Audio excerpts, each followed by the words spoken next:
नमस्कार दोस्तों, स्वागत है आपका हमारे चैनल @डुग्गू कोचिंग सेंटर में। आज मैं आपको पार्ट 2 रुक जाना नहीं के में जानकारी दे रहा हूं, क्योंकि बहुत सारे स्टूडेंट का बहुत ज्यादा ही डाउट आ रहा है बार बार कि हम फॉर्म इसमें डालें कि नहीं डालें। तो इसलिए बेटा आपको जो देखते हुए तो मैंने सोचा कि चलो एक नई वीडियो बना दे ताकि आपको ये इन्फॉर्मेशन आपको तक दी जाए। ठीक है, तो याद रखना, आपको अच्छे से समझना है कौन कौन इस फॉर्म में पार्ट 2 में फॉर्म डाल सकता है, कौन फॉर्म नहीं डाल सकता है। ठीक है, सबसे पहले याद रखना, आपको याद रखना रुक जाना नहीं पार्ट 2।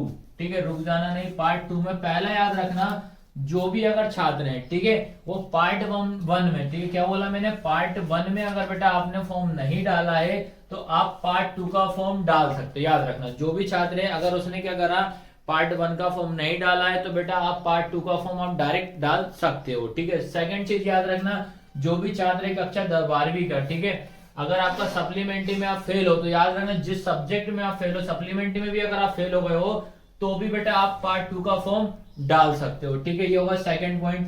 थर्ड पॉइंट याद रखना पड़ेगा, जो छात्र है अगर 10वीं में भी फेल है, ठीक है, तो वो भी बेटा याद रखना आप इसमें फॉर्म डाल सकते हो। बस इससे में ये याद रखना है, जो भी छात्र है उनने अगर पार्ट 1 का फॉर्म अगर डाल दिया है, ठीक है, पार्ट 1 का फॉर्म डाल दिया है तो बेटा आपको पार्ट 2 में फॉर्म डालने की कोई आवश्यकता नहीं है।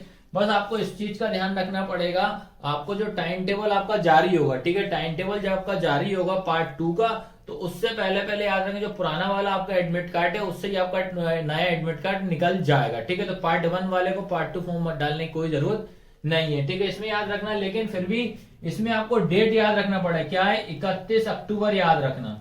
31 अक्टूबर जो रहेगी ऑनलाइन आवेदन करने की लास्ट तारीख, याद रखना पार्ट 2 की, ये चीज ध्यान रखना है। ठीक है, तो इसी तरह की जानकारी के लिए हमारे चैनल को सब्सक्राइब जरूर करें, @डुग्गू कोचिंग सेंटर। धन्यवाद।